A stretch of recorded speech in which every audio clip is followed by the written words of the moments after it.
Voici ce que je donne à manger à mon fils depuis qu'il est bébé pour lui donner le meilleur départ possible dans la vie. La toute première règle, c'est que l'énorme majorité de ce qu'il mange est entier, brut.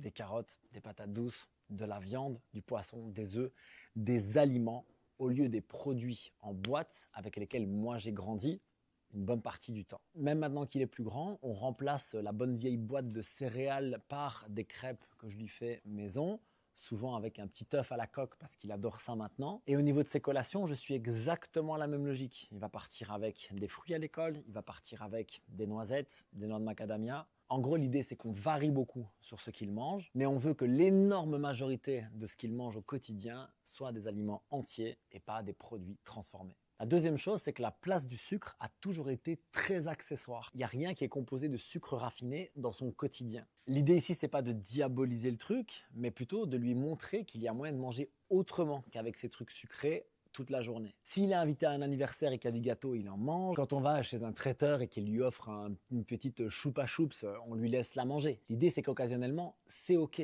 parce que le but, c'est pas de psychoter non plus. Mais prendre le réflexe du sucré dès le matin, à chaque collation, au goûter, eh bien ça, on peut voir les traces que ça a laissé dans ma génération. Les gens qui ont entre 35 et 45 maintenant, on a grandi au Kellogg's, au Kinder Bueno et au soda. Et il faut être honnête, les dégâts sur nos habitudes alimentaires, notre dépendance au sucre et même nos problèmes de santé sont évidents. Et la troisième chose qui est très controversée, c'est qu'on ne l'oblige jamais à manger. On ne le force jamais à finir son assiette. S'il y a le repas et qu'il n'a pas envie de manger, il ne mange pas maintenant.